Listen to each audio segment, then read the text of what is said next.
ভয়াল ২৫ মার্চ আজ ৭১-এর মতোই ২৪-এর ছাত্র জনতার আন্দোলনও বৈষম্যের বিরুদ্ধে। একই সূত্রে গাথা বলছেন বিশ্লেষকরা।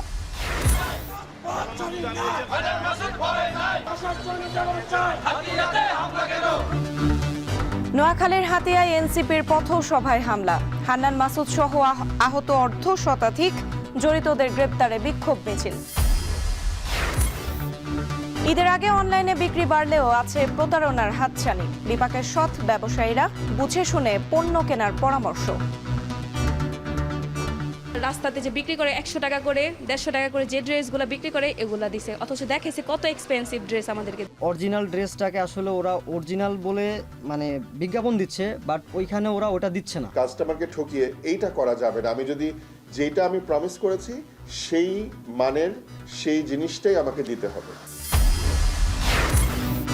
এবং ঢাকা চট্টগ্রাম মহাসড়কের ১২টি পয়েন্টে যানজটের হটস্পট। ঈদযাত্রা নির্বিঘ্নে কুমিল্লা অঞ্চলে মোতায়েন থাকবে ১,০০০ পুলিশ সদস্য।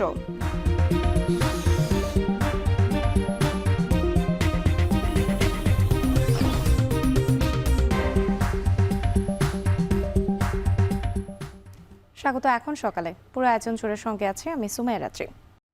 বাঙালির মুক্তি সংগ্রামের পথ চিরতরে বন্ধ করতে ১৯৭১ সালের ২৫ মার্চ ঘুমন্ত মানুষের উপর গণহত্যা শুরু করে ইয়াহিয়া বাহিনী। পরিকল্পিত হত্যাকাণ্ডের নাম দেয়া হয় অপারেশন সার্চ লাইট।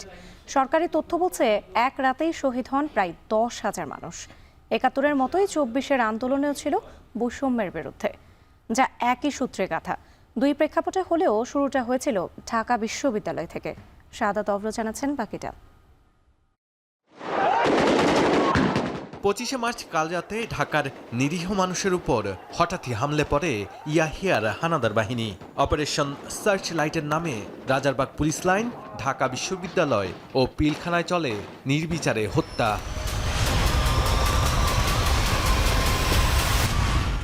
মূল পরিকল্পনা ছিল পুলিশ ও ইপিআরকে ধ্বংস করা, যেন পাক বাহিনী ছাড়া আর কারো কাছে অস্ত্র না থাকে।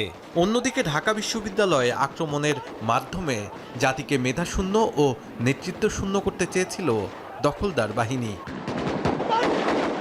১৯৭১ সালের ২৫শে মার্চ রাত ১০টা ৪০ তেজগাঁও দায়িত্বরত পুলিশ কর্মকর্তা আমিরুল ইসলামের একটি ওয়্যারলেস বার্তা পৌঁছায় রাজারবাগ পুলিশ লাইনে। জানানো হয় ঢাকায় ঢুকে পড়েছে পাক হানাদার বাহিনীর ৩৭টি গাড়ি, যেগুলো রাত ১১:৩০টায় পৌঁছায় রাজারবাগে। আর তখনই বেজে ওঠে পাগলা ঘণ্টা। গাড়িবহরে থেকে যখন পাক সেনাবাহিনীর লোকজন নেমে দাঁড়িয়েছেন, তখন আমাদের একজন পুলিশ সদস্য ফার্স্ট যে বুলেটটি ছোড়েন সেটা ছিল মহান মুক্তিযুদ্ধের প্রথম সশস্ত্র প্রতিরোধের গুলি। একজন কনস্টেবল ছিলেন আব্দুল আলী, সেই পাগলা ঘণ্টাটা বাজায়। সেই পাগলা ঘণ্টার শব্দে সবাই এই পাগলা ঘণ্টার আওয়াজ শুনে একত্রিত হয়, বুঝতে পারে যে যুদ্ধ লেগে গেছে। যখন ২৫শে মার্চ রাতে রাজারবাগে যুদ্ধ লেগে গেল, ওয়্যারলেসের মাধ্যমে যখন সারা দেশে জানিয়ে দেওয়া হয়ে গেল যে যুদ্ধ লেগে গেছে, সেই আমাদের এই প্রতিরোধটা সারা বাংলাদেশে ছড়িয়ে পড়ে। এখানে সকল জেলা শহরগুলো থেকে শুরু করে বিভিন্ন প্রত্যন্ত অঞ্চলেও এই যুদ্ধ ছড়িয়ে পড়ে। মূলত ৩০৩ রাইফেল দিয়ে কিন্তু আমরা যুদ্ধ সম্পন্ন করেছি, আমাদের যেটা এখন কিন্তু বাতিল হয়ে গেছে। এই অপারেশনে পুলিশের ৭৫১ জন শহীদ হন, যাদের অনেককেই আর খুঁজে পাওয়া যায়নি। মুক্তিযুদ্ধের প্রথম শহীদরা এখানেই শায়িত আছেন। আর এখান থেকেই হয়েছিল ১৯৭১ সালের ২৫শে মার্চ কালরাতের প্রথম যে প্রতিরোধ, সেই প্রতিরোধ করেছিল পুলিশেরা। আর এখান থেকেই প্রথম শহীদের ঘোষণা আসে। এরপরেই এই মুক্তিযুদ্ধ ছড়িয়ে পড়ে সারা বাংলাদেশে। রাত ১২টায় ঢাকা বিশ্ববিদ্যালয়ের জগন্নাথ হল, জহুরুল হক হল, বেগম রোকেয়া হল সহ শিক্ষকদের আবাসিক এলাকায় হামলা শুরু হয়। অপারেশন সার্চ লাইটেরই একটা অংশ হিসেবে তারা ঢাকা বিশ্ববিদ্যালয়কে টার্গেট করে এবং ঢাকা বিশ্ববিদ্যালয়ের বিভিন্ন হলে, আমরা শুনেছি যে সার্জেন্ট জহুরুল হক হলে তারা আক্রমণ করে, জগন্নাথ হলে আক্রমণ করে, বিশ্ববিদ্যালয়ের শিক্ষকদের বাসায় বাসায় আক্রমণ করে, এখানকার বহু শিক্ষক কর্মচারীকে তারা হত্যা করে। তৎকালীন ইপিআর সদর দফতর পিলখানায় যখন পাকিস্তানিরা পৌঁছায় তখন সময় ১২টা। আগে থেকেই ওয়্যারলেস যন্ত্র বন্ধ করে রাখায় ইপিআর সেনা সদস্যরা কিছু বুঝে ওঠার আগেই মুহুর্মুহুর গুলিতে শহীদ হন। যে গোয়েন্দা তথ্য পাকিস্তানের দিক থেকে সেটা হলো যে পুলিশরা ইতিমধ্যে অর্গানাইজ হয়ে লড়বে এবং তারা স্বভাবতই তাদের মিলিটারি স্ট্র্যাটেজি হিসেবে যেখানে যেখানে অস্ত্র রয়েছে ওটাকে তারা আক্রমণ করবে। আমাদের প্রস্তুতি ছিল না, ফলে আমরা অনেক বেশি ক্ষয়ক্ষতি হয়েছে। ৭১-এর মতোই ২৪-এর আন্দোলনও ছিল বৈষম্যের বিরুদ্ধে, যা একই সূত্রে গাথা। দুই প্রেক্ষাপট হলেও শুরুটা হয়েছিল ঢাকা বিশ্ববিদ্যালয় থেকেই। জুলাই গণঅভ্যুত্থান অবশ্যই দ্বিতীয় যুদ্ধ, কিন্তু এই দ্বিতীয় যুদ্ধটা হয়েছে রাষ্ট্র গঠন করবার ব্যর্থতা। এই ব্যর্থতা হয়েছে বলে এটাকে আমরা দ্বিতীয় আপনার যুদ্ধ বলছি।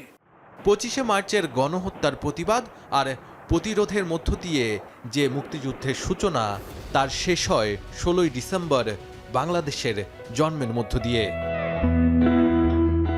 শাহাদাত অফরো, এখন, ঢাকা। নোয়াখালীর হাতিয়ায় জাতীয় নাগরিক পার্টির সিনিয়র যুগ্ম সমন্বয়ক হান্নান মাসুদের পথসভায় বিএনপি হামলা চালিয়েছে বলে অভিযোগ উঠেছে। এ ঘটনায় হান্নান মাসুদ সহ আহত হয়েছে অর্ধশতাধিক। পুলিশ জানায়, হাতিয়ার জাহাজমারা বাজারে এনসিপির নেতাকর্মীদের নিয়ে পথসভা করছিলেন হান্নান মাসুদ। এ সময় স্থানীয় বিএনপির কয়েকজন পথসভায় হামলা চালায়। প্রতিবাদে অবস্থান কর্মসূচি পালন করে হান্নান মাসুদ ও তার সমর্থকরা। পরে প্রশাসনের অনুরোধে অবস্থান কর্মসূচি প্রত্যাহার করেন তারা।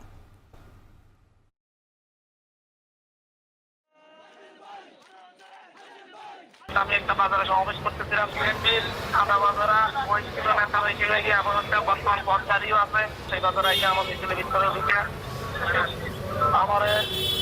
আমাদেরকে আক্রমণ করছে। আমি সব আহত হয়েছি এবং আমার অনেকের দা বটি সব নিয়ে আর কি এরা যেটা করতেছে। এখন নেভি যদি আসছে ওরা কোনো একসঙ্গে যাচ্ছে না আর কি।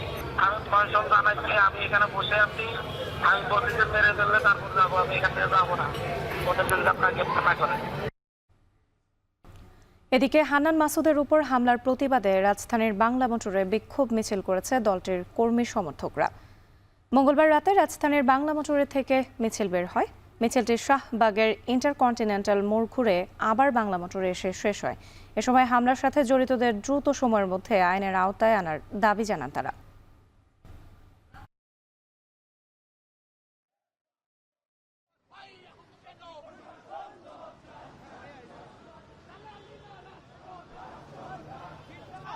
একজন রাজনৈতিক ব্যক্তি রাজনৈতিক তার পরিসরে তিনি তার স্বাধীন মতো রাজনৈতিক যে কর্মসূচি সেগুলো পালন করবেন, কিন্তু সেই স্বাধীন কর্মসূচিতে কেন একদল লোক হামলা করবে এবং সেটার কোনো বিচার কেন হবে না সেটা আমরা জানতে চাইব। আমরা আশা করি এটা দ্রুতই বিচারের আওতায় আসবে এবং এই ধরনের যেটা স্বাধীন রাজনৈতিক কর্মসূচি আছে কোনো রাজনৈতিক দলের উপরেও যাতে এই ধরনের হামলা না হয়। ঈদের আগে অনলাইনে বিক্রি বাড়লেও আছে প্রতারণার হাতছানি। এতে করে বিপাকে পড়েছেন সৎভাবে ব্যবসা করা ই কমার্স আর এফ কমার্স প্রতিষ্ঠানগুলো। ব্যবসায়ীরা বলছেন, প্রতারণা এড়াতে বিশ্বস্ত অনলাইন শপ আর রিভিউ দেখে পণ্য কিনতে হবে গ্রাহককে। পণ্য যা দেখানো হচ্ছে তাই গ্রাহককে দিতে হবে। সেটা না করা গেলে ই কমার্স ব্যবসা এগোবে না বলে মনে করছেন খাত বিশেষজ্ঞরা। হাবিবুর রহমানের হৃদয়ের ছবিতে আর জানাচ্ছেন নাজমুস সাকিব। পেজে যে ড্রেসটি দেখে অর্ডার করেছেন ক্রেতা, হাতে পেয়েছেন কপি প্রোডাক্ট, যার ডিজাইন এক হলেও কাপড়ের মান নিয়ে আছে প্রশ্ন। ফেরত দেওয়ার জন্য মেসেজ বা কল করেও মেলেনি উত্তর। এমন পরিস্থিতিতে পেজের দেওয়ার ঠিকানা অনুযায়ী খুঁজেও মেলেনি দোকান। অর্ডার করা 8টি ড্রেস নিয়ে পড়েছেন বিপাকে। পুরাই একেবারে লো ক্লাসের ড্রেসগুলা রাস্তাতে যে বিক্রি করে 100 টাকা করে 150 টাকা করে যে ড্রেসগুলো বিক্রি করে এগুলা দিছে, অথচ দেখাইছে কত এক্সপেন্সিভ ড্রেস আমাদেরকে দেখাইছে। আমার ফোনেতে ফোন দিতেছি, ফোন ব্লক করে দিতেছে, আরেকজনেরটা দিয়ে আমি কথা বলে ওটা ব্লক করে দিতেছে। না, সে দোকানটা পাচ্ছি না, তো দোকানের নাম্বারটা আছে। অনলাইনে অর্ডার করে নানা ধরনের প্রতারণার শিকার হচ্ছেন গ্রাহক। ঈদে অনলাইনে অর্ডার বৃদ্ধির সঙ্গে বাড়ে প্রতারণার মাত্রাও। আর বেশি প্রতারণা ঘটছে ফেসবুক ভিত্তিক পেজের মাধ্যমে। আছে রিটার্ন পলিসির নানা বিড়ম্বনা। অরিজিনাল ড্রেসটাকে আসলে ওরা অরিজিনাল বলে মানে বিজ্ঞাপন দিচ্ছে, বাট ওইখানে ওরা ওটা দিচ্ছে না। হ্যাঁ, একদল প্রতারক চক্র আছে, এটা অনলাইনে এটা হয়। অনেকেই যেটা মার্কেটে বেশি ডিমান্ড থাকে সেটা মালটা কপি আইটেম বের করে, তারা কস্টিং ফেলাইলো 1200-1300, ওরা ওইটা অনায়াসে 1700-1800 সেল করতে পারবে। তবে এত কিছুর পরও অনলাইনে কেনাকাটা কমেনি। এই যেমন বেসরকারি প্রতিষ্ঠানে চাকরিজীবী আনিকা তাবাসসুম সকাল থেকে রাত পর্যন্ত অফিসেই কাটান। শপিংয়ে যাওয়ার ফুরসত নেই, তাই ভরসা অনলাইন শপিং। যেহেতু অনলাইনে সব কিছুই অ্যাভেলেবেল, তো আমরা একটা ক্লিকের মাধ্যমেই যে কোনো কিছু অর্ডার প্লেস করতে পারি। তো আমার ফ্যামিলির সবাইও অনলাইনে কেনাকাটা করে, আর আমিও এবার ঈদে অনলাইনেই মোস্টলি অর্ডার করেছি। এই ঈদে ফেসবুক পেজগুলো বেশ ভালো ব্যবসা করছে। মূলত মার্কেটের ভিড় এড়াতে ও সুন্দর পণ্য হাতের নাগালে পেতে অনেকেই অর্ডার করেন ফেসবুক ভিত্তিক পেজে। তবে এবারের ঈদে বেচা বিক্রি নিয়ে পাওয়া গেল মিশ্র প্রতিক্রিয়া। বেসিক্যালি আমরা 12 মাস মোটামুটি টুকটাক ভালো বেশি, কিন্তু রমজানের খারাপ অবস্থা খারাপই যাচ্ছে। দেখা যায় ব্যাপক চাহিদা, লাইক আমাদের স্টক আউট হয়ে যাচ্ছে। অলরেডি অনেক ডিজাইন আমাদের স্টক আউট, আমরা দিতে পারছি না। পেজে অনেকেরই কমপ্লেন যে কখন পাবো। গরম, তার জন্য ধুতি কাপড়ের মালটা একটু বেশি চলতেছে, যেন পাতলা মানুষ গরমের জন্য পড়তে চায়। E commerce association of Bangladesh e-CAB বলছে, দিনে প্রায় 7 লাখের বেশি ক্রয়াদেশ আসে অনলাইন শপিংয়ে। ঈদ এলে তা দাঁড়ায় 8 থেকে 10 লাখে। আর এর পেছনে মূলত কাজ করে নানা প্রকার ছাড়। তবে এসবের মাঝে প্রতারণা হলে কি ব্যবস্থা নেয় দেশের ই কমার্স প্রতিষ্ঠানগুলো? যদি কোনো কমপ্লেন থাকে এবং এটা জেনুইন কমপ্লেন হয়, আমরা সাথে সাথে কাস্টমারকে রিফান্ড করে দিই। তারপরে আমরা সেলারের বিরুদ্ধে ব্যবস্থা নিই, অথবা দেখা গেল যে সে ভুল করেছে, তখন হয়তো তাকে আমরা একটা তার পয়েন্ট বেজে থাকে, পয়েন্ট কমানো থাকে। সো এরকম ডিফারেন্ট লেভেলের আমাদের পানিশমেন্ট করা আছে। উৎপাদক এবং যারা আমদানিকারক আছে তাদের মাধ্যমে প্ল্যাটফর্মে প্রোডাক্ট অনবোর্ড করার চেষ্টা করেছি। এতে করে কম রেটের প্রোডাক্ট পাওয়া যাচ্ছে। আমরা প্রায় 5 কোটি টাকা সমমূল্যের গিফট ভাউচার দিচ্ছি। পণ্য কেনা বেচার রিফান্ড ও রিটার্ন পলিসি মেনে চলে ই কমার্স প্রতিষ্ঠানগুলো। তবে এর সময়সীমা 30 দিন পর্যন্ত করার দাবি গ্রাহকদের। আর পণ্য যা দেখানো হচ্ছে তাই গ্রাহককে দেওয়ার বিষয়টি নিশ্চিত করার পরামর্শ বেসিসের সাবেক সভাপতির। যেটা উন্নত বিশ্বে আপনি দেখবেন যে যদি আপনি ইউরোপ যান, আমেরিকা যান, সেখানে no question asked return policy থাকে, 30 ডেজ পর্যন্ত রিটার্ন পলিসি থাকে। রাতারাতি বড়লোক হব, মানুষকে ঠকিয়ে, কাস্টমারকে ঠকিয়ে, এইটা করা যাবে না। যেটা আমি প্রমিস করেছি সেই মানের সেই জিনিসটাই আমাকে দিতে হবে। গত বছর ঈদুল ফিতরে 4.5 কোটি টাকার বেশি বিক্রি হয়েছে অনলাইনে। এবারও সেই লক্ষ্য ছাড়িয়ে যাওয়ার আশা খাত সংশ্লিষ্ট ব্যবসায়ীদের। নাজমুস সাকিব, এখন, ঢাকা। প্রযুক্তির এই যুগে ঈদ উৎসবে পছন্দের পোশাক কিংবা নিত্য প্রয়োজনীয় পণ্য ক্রয়ে বিল পরিশোধে এসেছে ডিজিটাল পদ্ধতি, যেখানে একদিকে নিরাপদ থাকছে গ্রাহকের অর্থ, অন্যদিকে খুচরা টাকার ঝামেলা ছাড়াই অ্যাপসের মাধ্যমে বিল পরিশোধ করে পাওয়া যাচ্ছে নির্দিষ্ট ক্যাশব্যাক, যার ফলে ক্রেতাদের ঈদের কেনাকাটায় যুক্ত করেছে বাড়তি আনন্দ। বিস্তারিত জানাচ্ছেন রাব্বি হোসেন। নতুন জামা, জুতা আর প্রসাধনীর খোঁজে শপিং মলে ক্রেতাদের উপচে পড়া ভিড়। একটা সময় নগদ টাকা ছাড়া লেনদেন করার কোনো উপায় না থাকলেও এখন সময় বদলেছে। প্রযুক্তির উৎকর্ষে বিল পরিশোধের পদ্ধতিতে এসেছে ডিজিটাল ব্যবস্থা, যা কেনাকাটাকে করেছে সহজ, ক্রেতাদের দিয়েছে স্বস্তি। ঈদ শপিংয়ে নির্দিষ্ট বাজেট থেকে কিছু টাকা সাশ্রয় করতে চান সবাই। এছাড়া সঙ্গে থাকা নগদ অর্থের নিরাপত্তা নিয়েও থাকে দুশ্চিন্তা। তাই চুরি কিংবা ছিনতাইয়ের ঝুঁকি এড়াতে ক্রেতাদের কাছে দিন দিন জনপ্রিয় হয়ে উঠেছে ডিজিটাল লেনদেন। ক্রেতারা বলছেন, অ্যাপসের মাধ্যমে যেমন তাদের অর্থ নিরাপদ থাকছে, তেমনি ঈদ শপিংয়ে পছন্দের পোশাক, প্রসাধনী সহ নিত্য প্রয়োজনীয় যে কোনো পণ্য কিনে বিল পরিশোধ করে যে টাকা ক্যাশব্যাক পাচ্ছেন তা দিয়ে আরও কিছু কেনার সুযোগ তৈরি হচ্ছে। বিকাশ আসলে এখন ক্যাশলেস পেমেন্ট খুব ইজি আমাদের জন্য, ক্যাশ ক্যারি করতে হয় না, ক্যাশটা নিতে হয় না, বহন করতে হচ্ছে না। বিকাশে পেমেন্ট করলে একটা ডিসকাউন্টের সুযোগ আছে। শুধু অফলাইনেই নয়, অনলাইনের কেনাকাটায়ও রয়েছে এমন সুবিধা। বিক্রেতারা বলছেন, অনলাইনে বিল পরিশোধ করার মাধ্যমে খুচরো টাকার ঝামেলাও কমছে।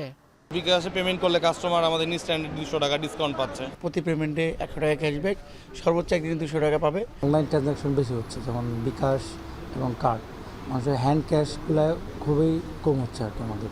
আর্থিক সেবাদানকারী প্রতিষ্ঠানগুলোর কর্মকর্তারা বলছেন, দেশের 49টি ব্যাংকের ডেবিট ও ক্রেডিট কার্ডের মাধ্যমে বিকাশ অ্যাকাউন্টে অর্থ এনে বিল পরিশোধ করা যায়। ওয়ালেটে টাকা যদি নাও থাকে, আপনি চট করে ব্যাংক থেকে কিংবা আপনার কার্ড থেকে আপনি টাকা এনে আনতে পারছেন, অথবা আপনি পে লেটার সেবার মাধ্যমে আপনি ক্রেডিটের প্রোডাক্টে কিনে নিতে পারছেন। বিভিন্ন প্রতিষ্ঠান, সরকারি, বেসরকারি, ব্যবসায়িক প্রতিষ্ঠান, তাদের বিভিন্ন ধরনের লেনদেনকে যুক্ত করার মাধ্যমে ডিজিটাল পেমেন্ট যাতে সব জায়গায় করা যায় এবং সব পার্টনারদেরকে এক করে সেবা দেওয়ার সুযোগ তৈরি করা যায়, সেটিও দিনকে দিন আমরা বড় করার চেষ্টা করেছি। পণ্য কিনে পরবর্তীতে বিল পরিশোধের সুবিধাও থাকছে এই সেবায়। প্রযুক্তির কল্যাণে মানুষ এখন নিত্যদিনের কেনাকাটায় অভ্যস্ত হচ্ছেন ডিজিটাল লেনদেনে। আর্থিক সেবাদানকারী প্রতিষ্ঠানগুলো বলছে ঈদ মৌসুম ঘিরে ক্রেতাদের জন্য ক্যাশব্যাক সহ তারা যে বাড়তি সুবিধা দিচ্ছেন তার মাধ্যমে ক্রেতাদের ঈদের আনন্দ ভাগাভাগি করে নিচ্ছেন তারাও। রাব্বি হোসেন, এখন, ঢাকা। রেলে ঈদ যাত্রার দ্বিতীয় দিন আজ পরিবার পরিজন নিয়ে গ্রামের উদ্দেশ্যে ছুটছেন নগরবাসী।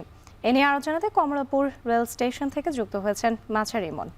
ইমন, ঈদ যাত্রার দ্বিতীয় দিন আজ, সেক্ষেত্রে রেল স্টেশনে যাত্রীদের চাপ কেমন দেখতে পাচ্ছেন?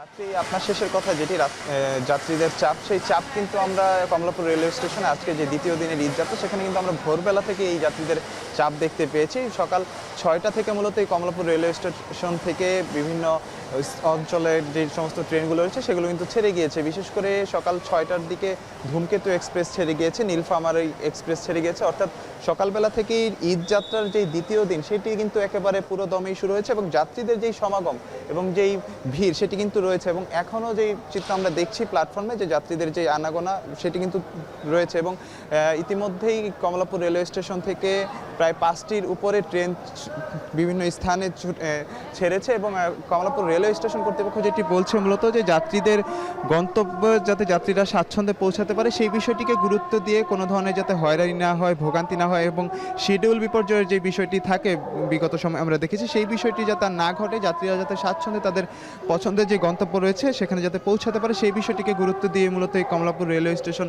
তাদের যে কার্যক্রম সেটি কিন্তু পরিচালনা করছে। আমরা এই মুহূর্তে যেই প্ল্যাটফর্মে রয়েছি 4 নম্বর প্ল্যাটফর্ম, এখানে মূলত ধূমকেতু এক্সপ্রেস সকাল 6টা থেকে এখান থেকেই গিয়েছে এবং এখন যেই ট্রেনটি রয়েছে সেটি মূলত মহানগর প্রভাত, এই ট্রেনটি মূলত চট্টগ্রামের উদ্দেশ্যে যাবে। এবং যেটি বলছিলাম যে সকাল 6টা থেকে মূলত এই কমলাপুর রেলওয়ে স্টেশনের যেই ঈদযাত্রা সেটি কিন্তু আনুষ্ঠানিকভাবে শুরু হয়েছে এবং যে এখানে যেই কয়েকটি ট্রেন রয়েছে ইতিমধ্যে প্রতিটি প্ল্যাটফর্মে কিন্তু ট্রেন রয়েছে এবং দেশের উত্তরাঞ্চলগামী, দক্ষিণাঞ্চলগামী অর্থাৎ চট্টগ্রামের দিকে এবং উত্তর পূর্বাঞ্চলগামী ট্রেনগুলোও কিন্তু ছেড়ে গিয়েছে এবং যাত্রীদের যে উপস্থিতি অর্থাৎ রেলের ভিতরে আমরা যেটি দেখেছি যে প্রতিটি আসনেই কিন্তু যাত্রীরা বসে রয়েছেন তাদের ট্রেনে উঠে এবং তারা যেই যাত্রা সেই যাত্রাটির জন্য কিন্তু অপেক্ষা করছেন। এবং এখন পর্যন্ত যে সমস্ত ট্রেনগুলো একটু সময় নিয়ে ছাড়বে অর্থাৎ 7:30, 8:30, 8টা, 8:30 এই সমস্ত ট্রেনেরও কিন্তু যাত্রীরা কিন্তু এসেছেন এবং তারা কিন্তু বসে রয়েছেন তাদের পছন্দের যে গন্তব্য রয়েছে সেই গন্তব্যে যাওয়ার জন্য। অর্থাৎ ট্রেন যাত্রায় যেই ভোগান্তির চিত্র আমরা বিগত সময় দেখেছি এবং সেই চিত্র কিন্তু এখন দেখা যাচ্ছে না এবং যাত্রীরা কিন্তু স্বাচ্ছন্দ্যেই রয়েছেন। এবং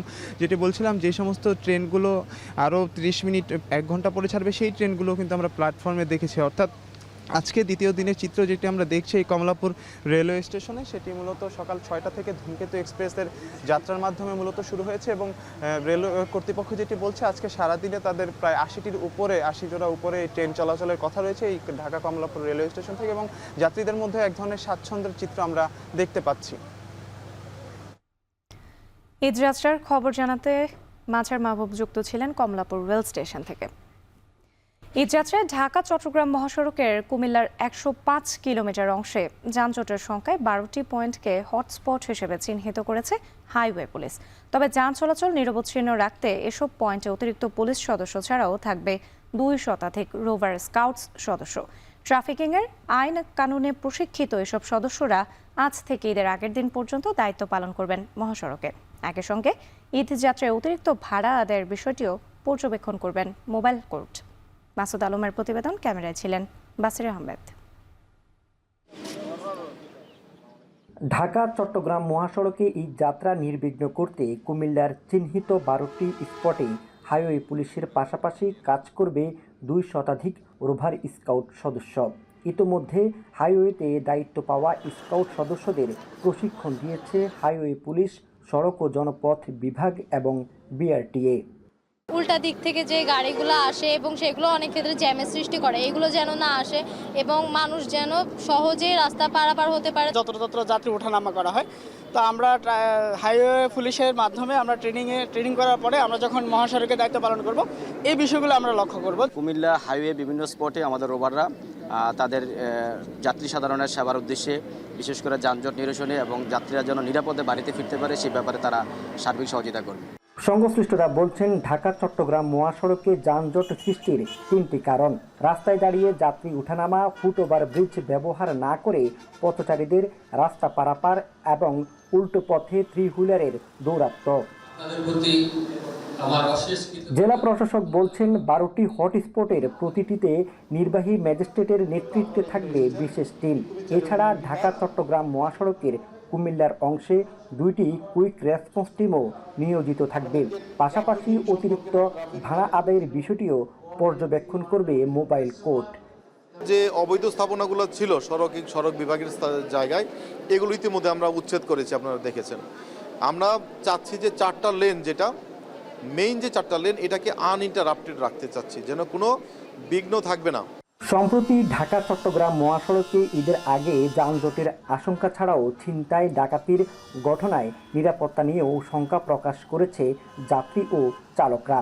নিরাপত্তা নিশ্চিত করা এবং ঈদ যাত্রা নির্বিঘ্ন করতে কুমিল্লা অঞ্চলে প্রায় 1000 পুলিশ সদস্য নিয়োজিত থাকবে। ঢাকা থেকে যে সমস্ত প্যাসেঞ্জার, পণ্যবাহী গাড়ি, অন্যান্য যানবাহনে যারা আসবেন তাদের যাতায়াত যেন নির্বিঘ্ন হয়। পাশাপাশি চট্টগ্রাম থেকে যারা ঘরমুখী মানুষ তারাও যাতে নির্বিঘ্নে যেতে পারে এবং অন্যান্য পণ্যবাহী গাড়ি সহ অন্যান্য যানবাহন যেন নিরাপদে নির্বিঘ্নে যেতে পারে, সেই কাজটা করাই আমাদের মূল লক্ষ্য। নিরাপদ ঈদ যাত্রা নিশ্চিত করতে 25 মার্চ থেকে 8 এপ্রিল পর্যন্ত এই কর্মসূচি চলমান থাকবে বলে জানিয়েছে সংশ্লিষ্টরা। মাসুদ আলম, এখন, কুমিল্লা। ঈদের আগে সাতক্ষীরায় বাড়তে শুরু করেছে সবজির দাম। বাজারে চড়া দামে বিক্রি হচ্ছে লেবু, করলা, সজনে ডাঁটা, লাউ আর ঢেঁড়সের মতো সবজি। এ নিয়ে আরও জানাতে সুলতানপুর বড় বাজার থেকে যুক্ত হয়েছেন আহসান রাজীব। রাজীব, বাজারে গ্রীষ্মকালের সবজির সরবরাহ কেমন দেখতে পাচ্ছেন? সবজির দাম বাড়ার কারণ হিসেবে বিক্রেতারা কি বলছেন? রাত্রি বাজারে সবজির সরবরাহ কিছুটা ঘাটতি রয়েছে, মূলত রোজার কারণেই যারা পাইকারি বিক্রেতা রয়েছেন সবজির এবং যারা কৃষক রয়েছেন তারা কিন্তু সবজি বাজারে কম নিয়ে আসছেন এমনটি বলছেন এখানকার যারা খুচরা এবং আড়তদার রয়েছেন, খুচরা বিক্রেতা এবং আড়তদাররা। তারা বলছেন যে এখানে এখন বর্তমানে শীতকালীন সবজির যেটি ছিল সেটি কিন্তু শেষ পর্যায়ে, এখন গ্রীষ্মকালীন যে সবজি সেটি বাজারে উঠতে শুরু করেছে। বিশেষ করে এখন সজিনার ডাঁটা, লাউ, এই সমস্ত সবজি কিন্তু চাহিদা বেশি রয়েছে, একই সাথে এটির দামও প্রচুর। এখন বর্তমানে এখানে প্রতি কেজি সজিনার ডাঁটা বিক্রি হচ্ছে 100 টাকা থেকে 120 টাকা কেজিতে। ছাড়া প্রতি পিস লাউ বিক্রি হচ্ছে আকার অনুযায়ী, সেটি 5 টাকা থেকে একেবারে 25 টাকা পর্যন্ত কিন্তু বিক্রি হচ্ছে বলে যারা ব্যবসায়ী রয়েছেন তারা আমাদেরকে জানিয়েছেন। এছাড়া এখানে অন্যান্য যে সমস্ত সবজি রয়েছে, পটল, ঢেঁড়স, এগুলোর দাম কিন্তু বেশ চড়া। একই সাথে এখানে খিরাইয়ের দাম সবচেয়ে বেশি বৃদ্ধি পেয়েছে। গত কয়েকদিন আগেও যেই খিরাই প্রতি কেজি 40 থেকে 45 টাকা কেজিতে বিক্রি হচ্ছিল, সেটি আজকে এই বাজারে বিক্রি হচ্ছে 70 থেকে 80 টাকা কেজিতে, এবং এটি ঈদের আগে আরো দাম বাড়তে পারে এমনটি বলছেন এখানকার বিক্রেতারা। মূলত ঈদে খিরাইয়ের চাহিদা এবং রোজার সময় যারা ইফতারি করেন তারা এই খিরাইটি বেশি নিচ্ছেন, এই কারণে মূলত দামটি বেড়েছে বলে এখানকার ব্যবসায়ীরা বলছেন। একই সাথে বিটরুট সহ বিভিন্ন সবজি যেগুলো বাজারে নিয়মিত বিক্রি হয় সেগুলো কিন্তু আসছে। বিটরুট এখানে এখন বর্তমানে যেটি বিক্রি হচ্ছে 25 থেকে 30 টাকা কেজিতে, অনেকে এটিকে বিট কপিও বলে থাকেন। তো এটি কিন্তু সাতক্ষীরা বড় বাজারে ব্যাপক আকারে আসছে এখন।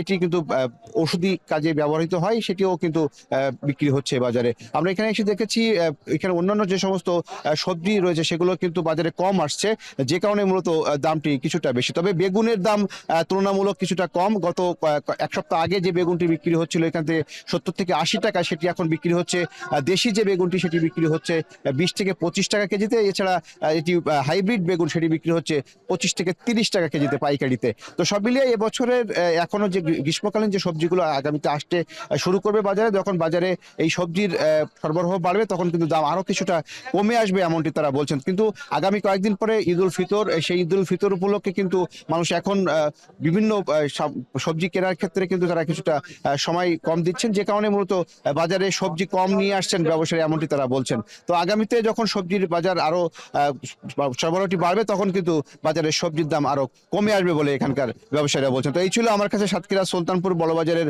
কাঁচা বাজার থেকে সবশেষ তথ্য। রাত্রি সাতক্ষীরার সবজি বাজার থেকে যুক্ত ছিলেন আহসান রাজীব। উত্তরের জেলা নওগাঁর আম স্বাদে ও গুণে অনন্য। চলতি মৌসুমে জেলায় আমের গাছে গাছে এখন মুকুলের সমারোহ। বাগান পরিচর্যায় ব্যস্ত সময় পার করছেন চাষিরা। তারা বলছেন, এবছর আম পরিবহনে চাঁদাবাজি রোধ করা গেলে কম দামে আম কিনতে পারবেন ভোক্তারা। আব্বাস আলীর প্রতিবেদন। নওগাঁয় আম উৎপাদনের ৭০ ভাগই হয় বরেন্দ্রভূমি হিসেবে পরিচিত সাপার, পোরশা, নেমতপুর ও পত্নীতলায়। এসব এলাকার গাছে গাছে এখন শোভা পাচ্ছে আমের মুকুল। বাগান পরিচর্যায় ব্যস্ত সময় পার করছে চাষিরা। বরেন্দ্র এলাকা হওয়ায় স্থানীয় আম সুস্বাদু ও সুমিষ্ট। উৎপাদন হয় আমরুপালি, গোপালভোগ, ফজলি, ক্ষীরসাপাত, ল্যাংড়া, হিমসাগর, হাড়িভাঙ্গা, বাড়িফোর ও গুটি জাতের আম। তবে জেলার ৬০% বাগানই আমরুপালির। স্থানীয় আম ঢাকাসহ সরবরাহ হয়ে থাকে বিভিন্ন জেলায়, এমনকি দেশের গণ্ডি পেরিয়ে বিদেশেও বেশ সুনাম কুড়িয়েছে। তবে এবছর ফাল্গুনের মাঝামাঝি সময়ের বৃষ্টিতে মুকুলে পচানি রোগ হওয়ায় বাড়তি কীটনাশক স্প্রে করতে হচ্ছে চাষিদের। এতে বিঘাপ্রতি খরচ বাড়ছে অন্তত ১৫০০ টাকা। চাষিরা বলছেন, গত বছর আমের পরিমাণ কম হওয়ায় মৌসুমের শুরুতে ভালো দাম ছিল। চলতি মৌসুমের শুরুতে ৪০০০ টাকা মন আম বিক্রির আশা তাদের। মুকুলের হিসাবে আম গুটি বাঁধে বা আম আসে, তাহলে আমরা সাপাহারের কৃষকেরা গত বছরের তুলনায় এবার অনেকাংশ লাভবান হবে বলে মনে করছি আর কি। বৃষ্টির কারণে দেখা যাচ্ছে যে এই যে আমের মুকুলগুলো পচন রোধ দেখা দিয়েছে এবং পচন হচ্ছে। এই পচন রোধ করার জন্য আমরা এখন কীটনাশক ব্যবহার করছি। এই চাঁদাবাজি বিভিন্ন সিন্ডিকেট এগুলো দূর করা যায়, তাহলে ভক্তরা সহজে কিন্তু সাশ্রয় মূল্যে আমগুলো খেতে পারে। কৃষি বিভাগ বলছে, এবছর জেলায় আমবাগানের পরিমাণ ৩০,৩০০ হেক্টর, যা থেকে ৪ লাখ টনের বেশি আম উৎপাদনের লক্ষ্যমাত্রা নির্ধারণ করা হয়েছে। লাভজনক হওয়ায় প্রতি বছরই বাড়ছে আমের বাগান। আম রপ্তানি বাড়াতে কৃষকদের পরামর্শ দেওয়া হচ্ছে। মাঠ পর্যায়ের উপসহকারী কৃষি কর্মকর্তা বিন্দু বাগানীদের সাথে সর্বদা যোগাযোগ রাখছে। তাদের আমের মুকুল ব্যবস্থাপনা, রোগবালাই ব্যবস্থাপনা, সার ম্যানেজমেন্ট, সেচ প্রতিটি বিষয়ে তাদের কারিগরি সহযোগিতা দিয়ে আসছে। কৃষি সম্প্রসারণ অধিদপ্তরের তথ্য মতে এবছর নওগাঁয় আমের বাণিজ্যে লেনদেনের পরিমাণ দাঁড়াবে অন্তত ৩,০০০ কোটি টাকা। আব্বাস আলী, এখন নওগাঁ। কিশোরগঞ্জে মিষ্টি কুমড়া চাষে ক্ষতির মুখে পড়েছেন কৃষকরা। ফলন ভালো হয়, বাজারে মিলছে না ন্যায্য দাম। উৎপাদন খরচের তুলনায় বিক্রির দাম একেবারেই কম। তবে কিছুদিনের মধ্যে দাম বাড়ার সম্ভাবনা আছে বলে জানিয়েছে কৃষি বিভাগ। মশুর কায়েসের প্রতিবেদন। কিশোরগঞ্জে এবার ১,২১৬ হেক্টর জমিতে মিষ্টি কুমড়ার আবাদ হয়েছে। সবচেয়ে বেশি চাষ হয়েছে তাড়াইল ও ইটনা উপজেলায়। তবে আবাদ বেশি হলেও আশানুরূপ দাম পায়নি কৃষকরা। ফলে উৎপাদন খরচ তুলতেই হিমশিম খাচ্ছেন তারা। কৃষকরা জানান, যেখানে গত বছর কুমড়া বিক্রি হয়েছে ২০ থেকে ২৫ টাকা কেজিতে, সেখানে এবার তা নেমে এসেছে ৬ থেকে ১০ টাকায়। এর মধ্যে বেড়েছে সার, ডিজেল, কীটনাশক ও শ্রমিকের খরচও।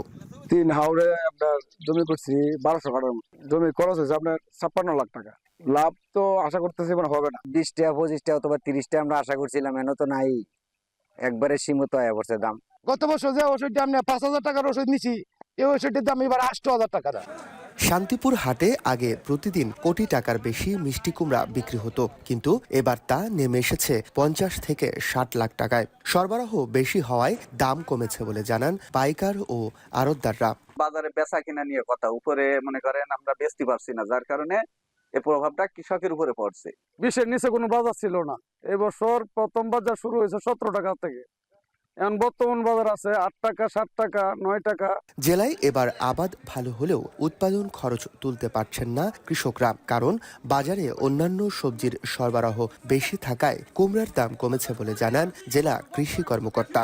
ফুলকপি, আলু, সিম, টমেটো ইত্যাদির বেশি উৎপাদন হয় এই মিষ্টি কুমড়ার ক্ষেত্রেও এটার প্রভাব পড়েছে। জুস তৈরি করার জন্য এই মিষ্টি কুমড়া ব্যবহার করে থাকে।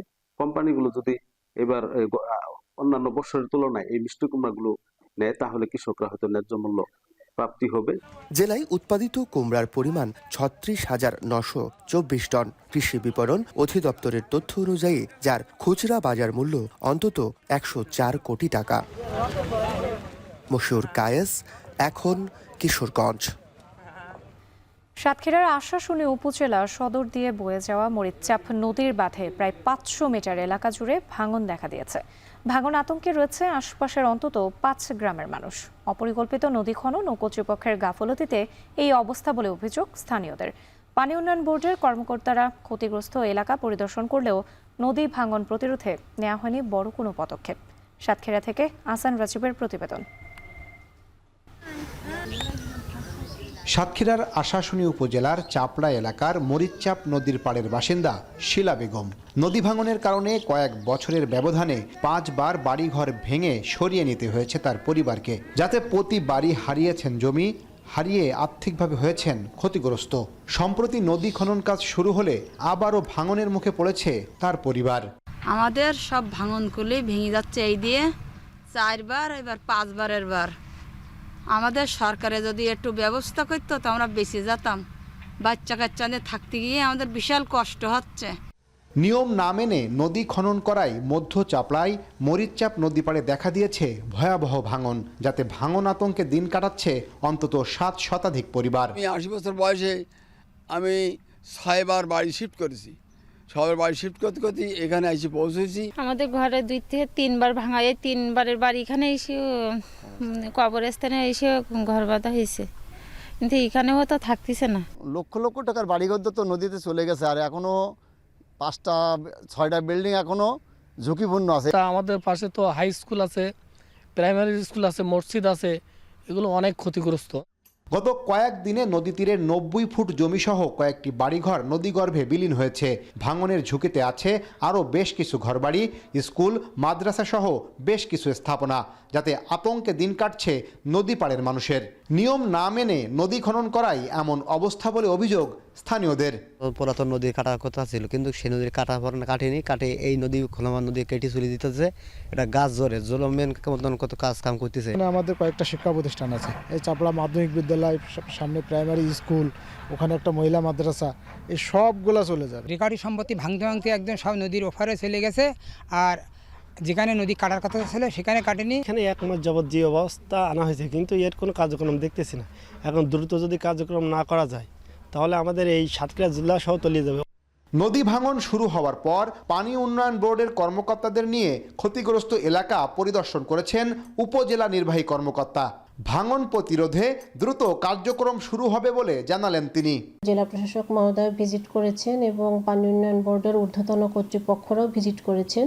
তারা আমাদেরকে আশ্বস্ত করেছেন যে অতি দ্রুত সময়ের মধ্যেই তারা জিও ব্যাগ হোক বা প্রোটেকশনের অন্য যে কোনো ব্যবস্থা দিয়েই হোক, তারা অতি সত্বর এটা সংরক্ষণের ব্যবস্থা করবেন মর্মে আমাদেরকে আশ্বস্ত করেছেন। মরিচচাপ নদীর এই অংশ ছাড়াও অতিরিক্ত জোয়ারের ফলে প্রায় 150 ফুট বেড়িবাঁধে দেখা দিয়েছে ফাটল। নদী ভাঙন রোধের পাশাপাশি ক্ষতিগ্রস্ত এসব বাঁধ দ্রুত সংস্কার করার দাবি স্থানীয়দের। আহসান রাজীব, এখন সাতক্ষীরা।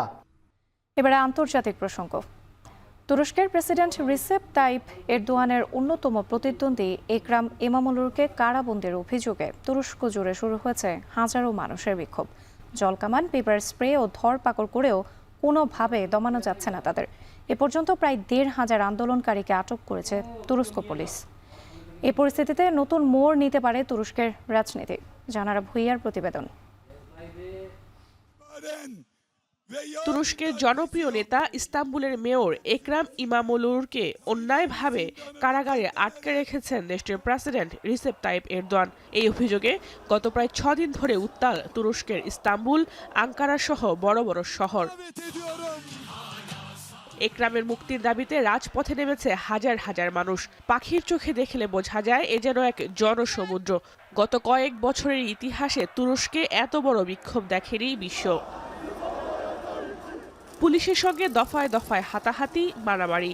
এক পর্যায়ে জলকামান ও পিপার স্প্রে দিয়ে তাদের থামানোর চেষ্টা করছে তুরস্ক পুলিশ, তবে কোনো কিছুতেই দমানো যাচ্ছে না বিক্ষোভকারীদের।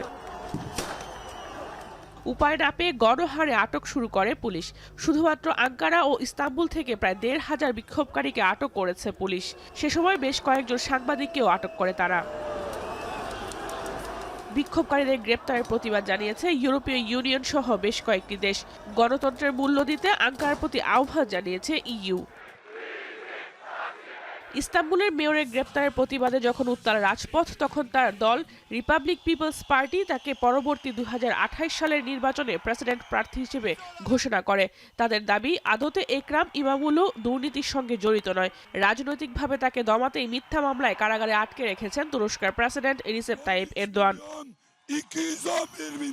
অপরদিকে এরদোয়ানের দাবি, দেশ জুড়ে অশান্তি তৈরি করতেই ইস্যু তৈরি করে বিক্ষোভ করছে বিরোধী দল।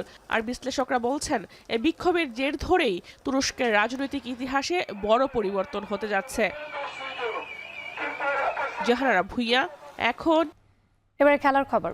ভারতে খেলতে গিয়ে একের পর এক অস্বস্তিকর পরিস্থিতিতে পড়তে হয়েছে বাংলাদেশ ফুটবল দলকে। এবার এএফসি এশিয়ান কাপ ম্যাচের আগে সংবাদ সম্মেলনেও দেখা গেছে ভারতের অব্যবস্থাপনা। এদিকে সুনীল ছেত্রী ফেরায় ভারতকে সমীহ করেই জয়ের ব্যাপারে আত্মবিশ্বাসী কোচ ও অধিনায়ক। ভারত থেকে আরও জানাচ্ছেন তাসওয়ার নাফি। বাংলাদেশ ভারত ফুটবল ম্যাচে মাঠের অনুশীলনের মতো অব্যবস্থাপনা দেখা গেল আনুষ্ঠানিক প্রেস ব্রিফিংয়েও। বাংলাদেশ থেকে আগত সাংবাদিকদের জন্য সম্মেলন কক্ষে রাখা হয়নি কোনো ইন্টারনেটের ব্যবস্থা। আছে কিনা বা এটাকে কি এত সমালোচনার ভেতর হতে যাওয়া এফসি এশিয়ান কাপের বাছায় বাংলাদেশ ভারত মুখোমুখি হচ্ছে কাল। ইংলিশ লিগের ফুটবলে খেলা হামজার বাংলাদেশ স্কোয়াডে যুক্ত হওয়ার সাথে সাথে ভারত অবসর ভেঙে দলে ফিরিয়ে আনে সুনীল ছেত্রীকে। তাই সংবাদ সম্মেলনে বাংলাদেশ অধিনায়ক জামাল ভুঁইয়ার কাছে জিজ্ঞাসা, কাকে এগিয়ে রাখবেন তিনি?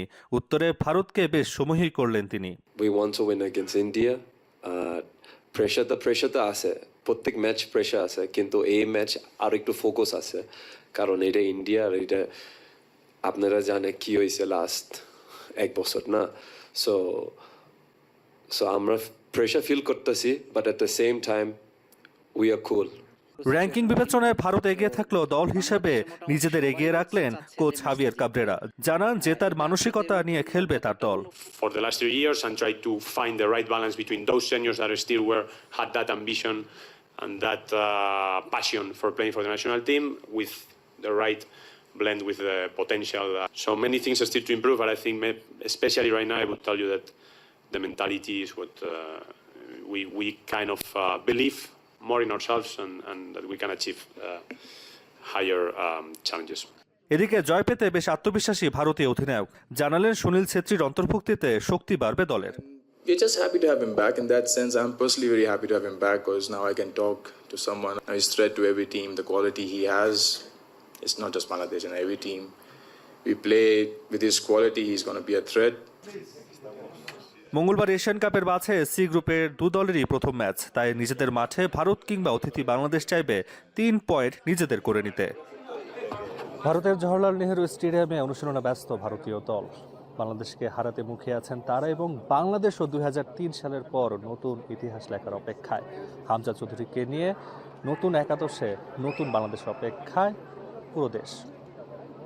জওহরলাল নেহরু স্টেডিয়াম থেকে তাসওয়ার নাফি, এখন শিলং, ভারত। আইপিএল মানেই যেন অর্থের ছড়াছড়ি। এবার 18তম আসরে ক্রিকেটারদের কোটিপতি হওয়ার সহজ এক নিয়মে যেন এনেছে টুর্নামেন্টের কর্তৃপক্ষ। নিলামে নির্ধারিত মূল্যের বাইরে গ্রুপ পর্বের 14 ম্যাচ খেলেই একজন ক্রিকেটার আয় করতে পারবেন 1 কোটি রুপি। আর ফাইনাল খেলা ক্রিকেটারদের উপার্জন হবে আরও বেশি। আইপিএলের ম্যাচ ফি নিয়ে আরও জানাচ্ছেন মৃদন শাহ। আইপিএল ক্রিকেট ভক্তদের কাছে বিনোদনের অন্যতম খোরাক, তবে ক্রিকেটারদের কাছে এই টুর্নামেন্ট যেন আলাদিনের চেরাগ। কারিকারি অর্থ আর আকাশচুম্বী তারকা খ্যাতি সবই ক্রিকেটারদের নামের সাথে জড়িয়ে পড়ে এক আইপিএলের কল্যাণে। তবে গেল 17 আসরের চেয়ে এবারের আইপিএল যেন ছাড়িয়ে গেছে সকল সীমা। প্রথমবারের মতো কোনো ফ্র্যাঞ্চাইজি ক্রিকেটে যুক্ত করা হয়েছে ম্যাচ ফি, যা আবার আন্তর্জাতিক ক্রিকেটের চেয়ে কয়েক গুণ বেশি। এতে ম্যাচ খেলা ক্রিকেটাররা নতুন মৌসুম শেষে পকেটে পুরবে কোটি কোটি টাকা। নিলামে ভিত্তির বিচারে এবারের আইপিএলে একজন ক্রিকেটারের সর্বনিম্ন মূল্য বেঁধে দেয়া হয়েছিল 30 লাখ রুপি আর সর্বোচ্চ 2 কোটি রুপি। নিলামে প্রাপ্ত অর্থের বাইরে দলগুলো থেকে পারফরমেন্স বোনাস পেত ক্রিকেটাররা। তবে আইপিএলের নতুন নিয়ম বদলে দিচ্ছে ম্যাচ খেলা প্রতিটি ক্রিকেটারের ভাগ্য। টুর্নামেন্টের 18তম আসরে ম্যাচ ফি বাবদ প্রতিটি দলের জন্য বরাদ্দ দেয়া হয়েছে 12 কোটি 60 লাখ রুপি। গ্রুপ পর্বে যেখানে 14টি ম্যাচ পাবে প্রতিটি দল, প্রতিটি ম্যাচের জন্য একজন ক্রিকেটার পাবেন 7.5 লাখ রুপি। আন্তর্জাতিক ক্রিকেটের চেয়ে যা 2.5 গুণ বেশি, অর্থাৎ গ্রুপ পর্বের সব ম্যাচ খেলে একজন ক্রিকেটার আয় করবেন 1 কোটি 5 লাখ রুপি, বাংলা টাকায় যা 1.5 কোটি টাকার বেশি। অন্যদিকে একজন ক্রিকেটার গ্রুপ পর্ব পেরিয়ে qualifier, play of R final খেললে মোট ম্যাচের সংখ্যা দাঁড়াবে 17টি, আর ফাইনাল পর্যন্ত খেলা একজন ক্রিকেটারের আয় হবে 1 কোটি 27.5 লাখ রুপি, অর্থাৎ 1 কোটি 80 লাখ টাকার বেশি।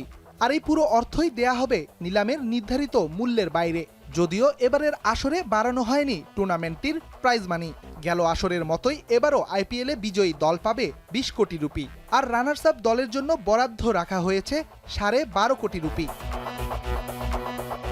তবে দলীয়ভাবে দলগুলো লাভবান না হলেও এবারের আসর আর্থিকভাবে খুলে দিয়েছে ক্রিকেটারদের ভাগ্যের দুয়ার। রেদওয়ান শাওন, এখন। শেষ করছি এখন সকাল। যাওয়ার আগে শিরোনামগুলো আরও একবার। ভয়াল 25 মার্চ আজ। 71-এর মতোই 24-এর ছাত্র জনতার আন্দোলনও বৈষম্যের বিরুদ্ধে, একই সূত্রে গাথা বলছেন বিশ্লেষকরা।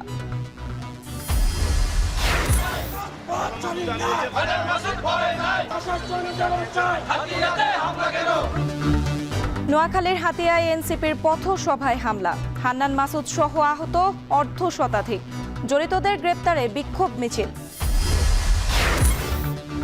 ঈদের আগে অনলাইনে বিক্রি বাড়লেও আছে প্রতারণার হাতছানি, বিপাকের সৎ ব্যবসায়ীরা বুঝে শুনে পণ্য কেনার পরামর্শ। রাস্তাতে যে বিক্রি করে 100 টাকা করে 150 টাকা করে যে ড্রেসগুলো বিক্রি করে এগুলা দিছে, অথচ দেখেছে কত এক্সপেন্সিভ ড্রেস আমাদেরকে। অরিজিনাল ড্রেসটাকে আসলে ওরা অরিজিনাল বলে মানে বিজ্ঞাপন দিচ্ছে, বাট ওইখানে ওরা ওটা দিচ্ছে না। কাস্টমারকে ঠকিয়ে এইটা করা যাবে না। আমি যদি যেটা আমি প্রমিস করেছি সেই মানের সেই জিনিসটাই আমাকে দিতে হবে। এবং ঢাকা চট্টগ্রাম মহাসড়কের 12টি পয়েন্ট যানজটের হটস্পট। ঈদ যাত্রা নির্বিঘ্নে কুমিল্লা অঞ্চলে মোতায়েন থাকবে 1000 পুলিশ সদস্য। এই ছিল এখন সকালের আয়োজনে। এখন টেলিভিশন ওয়েবসাইটে দেখতে ভিজিট করুন www.ekon.tv। এছাড়া ফেসবুকে দেখতে ভিজিট করুন facebook.com/tv.ekon এবং ইউটিউবে এখন টেলিভিশন দেখতে ভিজিট করুন youtube.com/c/ekontv।